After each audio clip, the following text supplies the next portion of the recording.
Please repeat after me. I, Zohran Mamdani, I, Zohran Mamdani, do solemnly swear that I will support the Constitution of the United States, that I will support the Constitution of the United States, the Constitution of the State of New York, the Constitution of the State of New York, and the Charter of the City of New York, and the Charter of the City of New York, and that I will faithfully discharge the duties of the office of the Mayor of the City of New York, according to the best of my ability.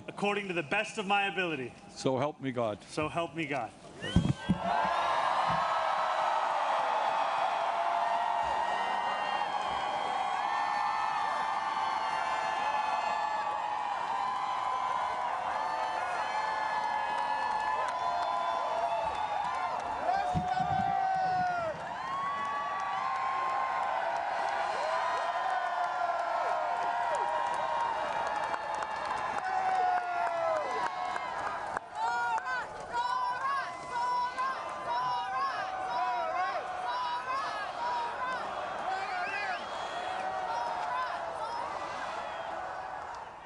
My fellow New Yorkers, today begins a new era. I stand before you moved by the privilege of taking this sacred oath, humbled by the faith that you have placed in me, and honored to serve as either your 111th or 112th mayor of New York City. But I do not stand alone. I stand alongside you, the tens of thousands of you gathered here in Lower Manhattan, warmed against the January chill by the resurgent flame of hope. I stand alongside countless more New Yorkers watching from cramped kitchens in Flushing and barbershops in East New York, from cell phones propped against the dashboards of parked taxicabs at LaGuardia, from hospitals in Mott Haven and libraries in El Barrio that have too long known only neglect. I stand alongside construction workers in steel-toed boots and halal cart vendors whose knees ache from working all day. I stand alongside neighbors who carry a plate of food to the elderly couple down the hall, those in a rush who still lift strangers' strollers up subway stairs, and every person who makes the choice day after day, even when it feels impossible, to call our city home. I stand alongside over 1 million New Yorkers who voted for this day nearly 2 months ago. And I stand just as resolutely alongside those who did not. I know there are some who view this administration with distrust or disdain, or who see politics as permanently broken. And while only action can change minds, I promise you this: if you are a New Yorker, I am your mayor.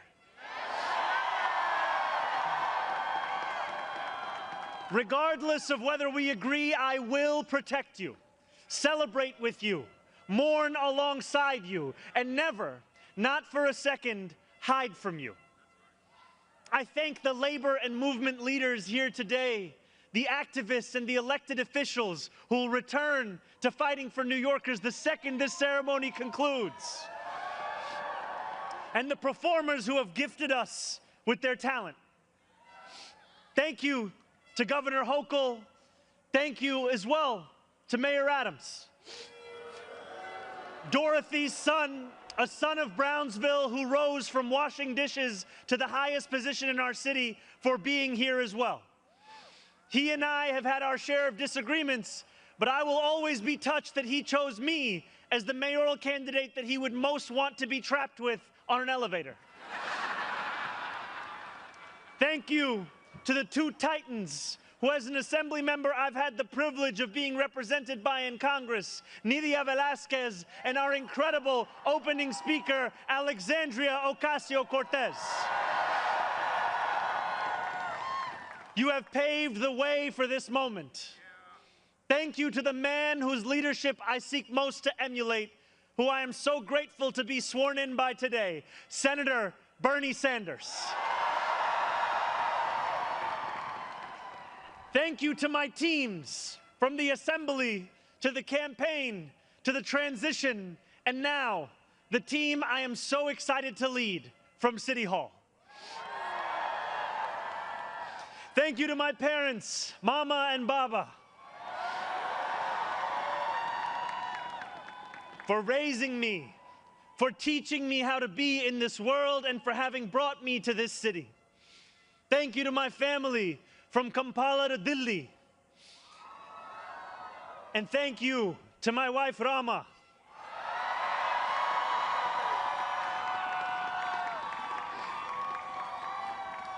For being my best friend and for always showing me the beauty in everyday things.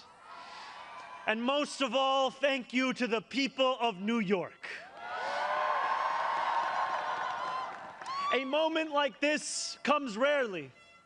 Seldom do we hold such an opportunity to transform and reinvent. Rarer still is it the people themselves whose hands are the ones upon the levers of change.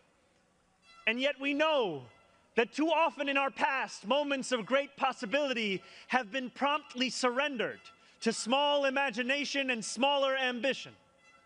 What was promised was never pursued. What could have changed remained the same. For the New Yorkers most eager to see our city remade, the weight has only grown heavier. The wait has only grown longer.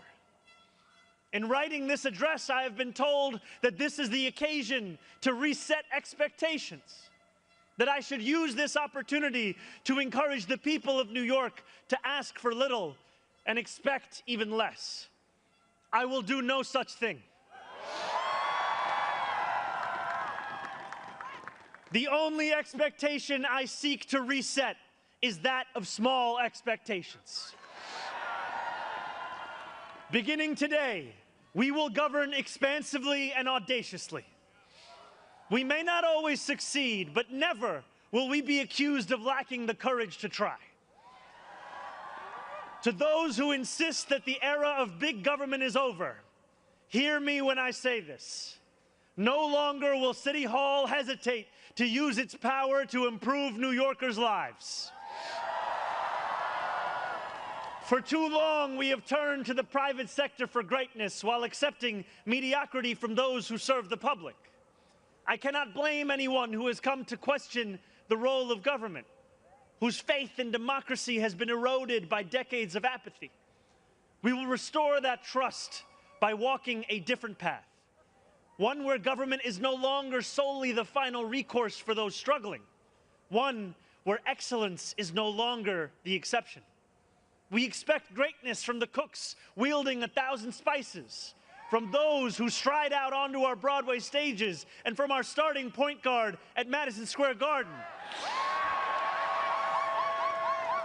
Let us demand the same from those who work in government. In a city where the mere names of our streets are associated with the innovation of the industries that call them home, we will make the word City Hall synonymous with both resolve and results. As we embark upon this work, let us advance a new question, a new answer to the question asked of every generation. Who does New York belong to? For much of our history, the response from City Hall has been simple. It belongs only to the wealthy and well-connected, those who never strain to capture the attention of those in power. Working people have reckoned with the consequences. Crowded classrooms and public housing developments where the elevators sit out of orders. Roads littered with potholes and buses that arrive half an hour late, if at all. Wages that do not rise and corporations that rip off consumers and employees alike. And still, there have been brief, fleeting moments where the equation changed. 12 years ago, Bill de Blasio stood where I stand now as he promised to put an end to economic and social inequalities that divided our city into two. In 1990, David Dinkins swore the same oath I swore today, vowing to celebrate the gorgeous mosaic that is New York, where every one of us is deserving, of a decent life. And nearly 6 decades before him, Fiorella LaGuardia took office with the goal of building a city that was far greater and more beautiful for the hungry and the poor. Some of these mayors achieved more success than others, but they were unified by a shared belief that New York could belong to more than just a privileged few. It could belong to those who operate our subways and rake our parks, those who feed us biryani and beef patties, picanha and pastrami on rye. And they know that this belief could be made true if only government dared to work hardest for those who work hardest. Over the years to come, my administration will resurrect that legacy. City Hall will deliver an agenda of safety, affordability, and abundance, where government looks and lives like the people it represents, never flinches in the fight against corporate greed, and refuses to cower before challenges that others have deemed too complicated. In so doing, we will provide our own answer to that age-old question: who does New York belong to? Well, my friends, we can look to Madiba and the South African Freedom Charter. New York belongs to all who live in it. Together, we will tell a new story of our city. This will not be a tale of one city governed only by the 1%, nor will it be a tale of two cities, the rich versus the poor. It will be a tale of 8.5 million cities, each of them a New Yorker with hopes and fears, each a universe, each of them woven together. The authors of this story will speak Pashto and Mandarin, Yiddish and Creole. They will pray in mosques, at shul, at church, at gurudwaras and mandirs and temples. And many will not pray at all. They will be Russian Jewish immigrants in Brighton Beach, Italians in Rossville, and Irish families in Woodhaven, many of whom came here with nothing but a dream of a better life, a dream which has withered away. They will be young people in cramped Marble Hill apartments where the walls shake when the subway passes. They will be black homeowners in St. Albans, whose homes represent a physical testament to triumph over decades of lesser paid labor and redlining. They will be Palestinian New Yorkers in Bay Ridge,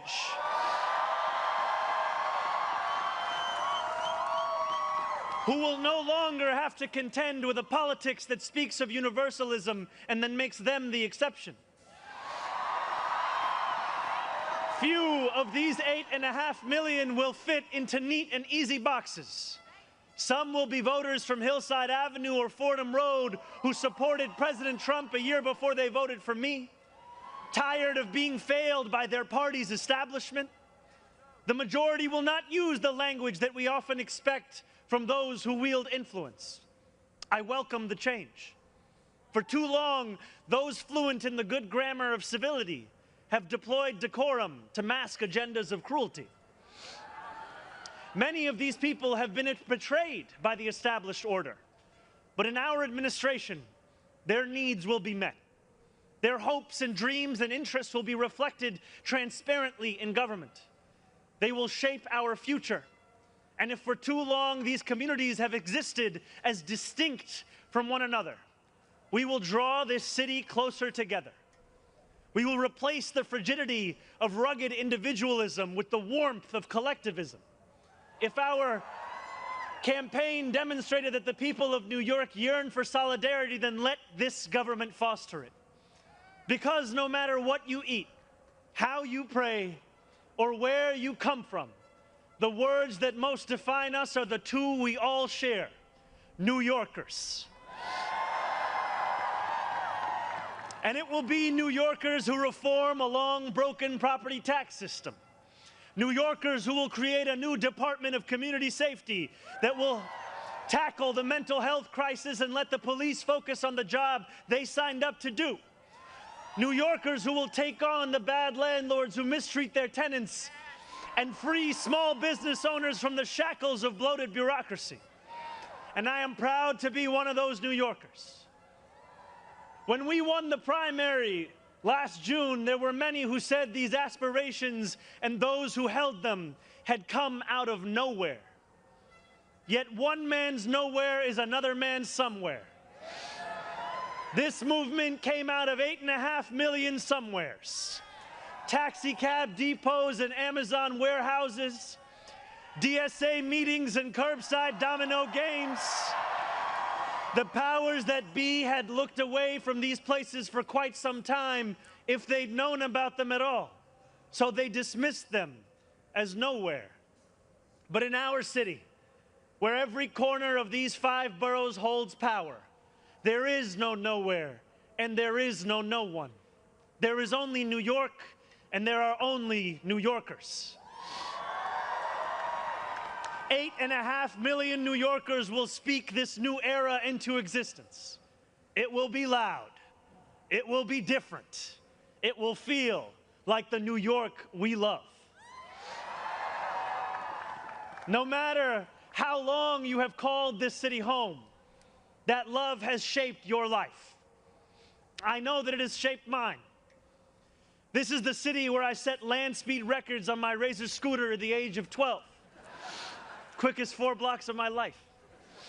The city where I ate powdered donuts at halftimes during AYSO soccer games and realized I probably was not going to be going pro. The city where I devoured 2 big slices at Coronet's Pizza, played cricket with my friends at Ferry Point Park, and took the 1 train to the BX10 only to still show up late to Bronx Science. The city where I have gone on hunger strike just outside these gates. Sat claustrophobic on a stalled N train just after Atlantic Avenue and waited in quiet terror for my father to emerge from 26 Federal Plaza. The city where I took a beautiful woman named Rama to McCarran Park on our first date and swore a different oath to become an American citizen on Pearl Street. To live in New York, to love New York, is to know that we are the stewards of something without equal in our world.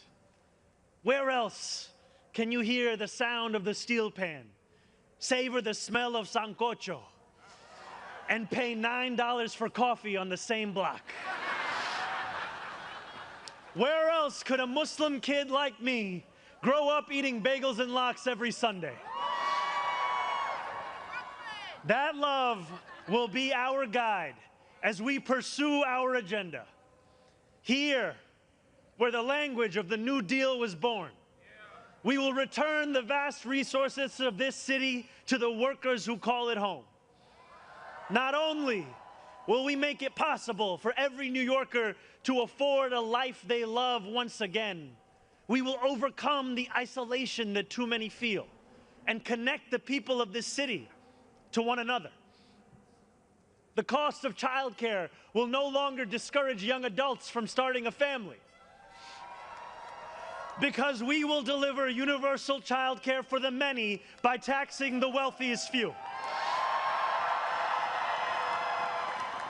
Those in rent-stabilized homes will no longer dread the latest rent hike, because we will freeze the rent.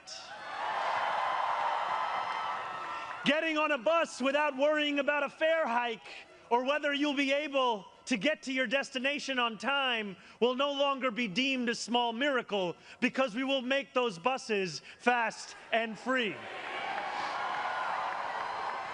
These policies are not simply about the costs we make free, but the lives we fill with freedom.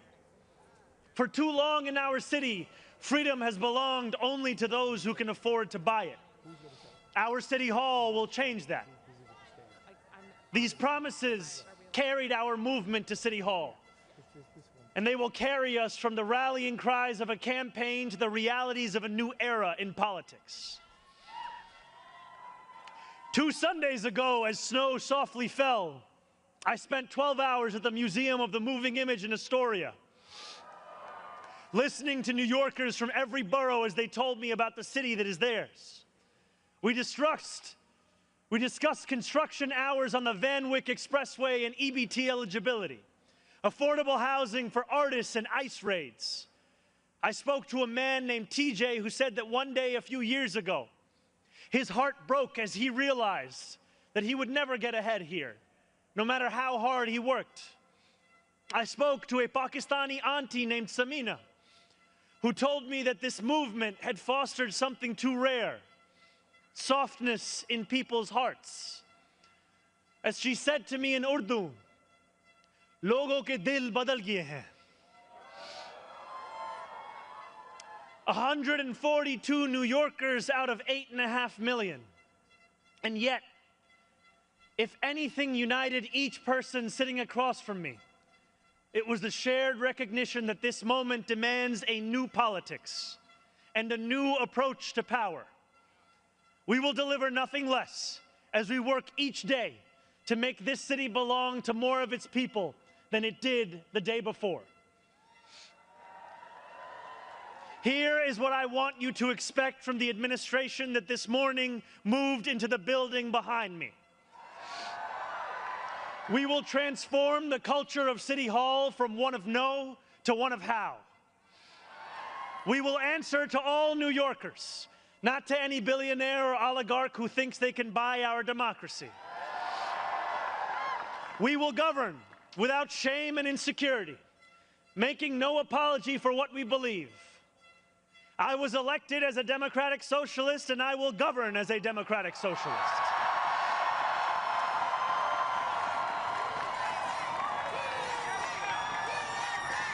I will not abandon my principles for fear of being deemed radical. As the great senator from Vermont once said, "What's radical is a system which gives so much to so few and denies so many people the basic necessities of life." We will strive each day to ensure that no New Yorker is priced out of any one of those basic necessities.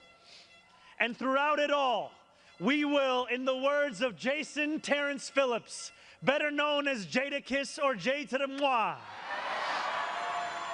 be outside. Because this is a government of New York, by New York, and for New York.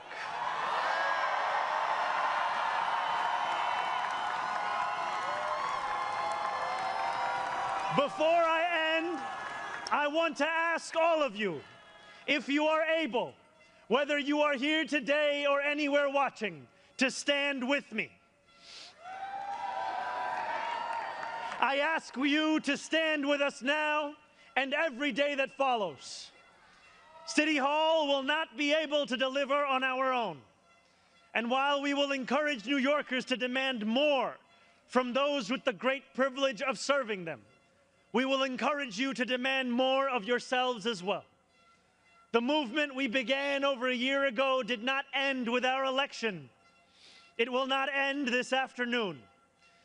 It lives on with every battle we will fight together. Every blizzard and flood we withstand together. Every moment of fiscal challenge we overcome with ambition, not austerity, together. Every way we pursue change in working people's interests rather than at their expense, together. No longer will we treat victory as an invitation to turn off the news. From today onwards, we will understand victory very simply. Something with the power to transform lives, and something that demands effort from each of us every single day. What we achieve together will reach across the 5 boroughs, and it will resonate far beyond. There are many who will be watching. They want to know if the left can govern. They want to know if the struggles that afflict them can be solved. They want to know if it is right to hope again. So standing together with the wind of purpose at our backs, we will do something that New Yorkers do better than anyone else. We will set an example for the world.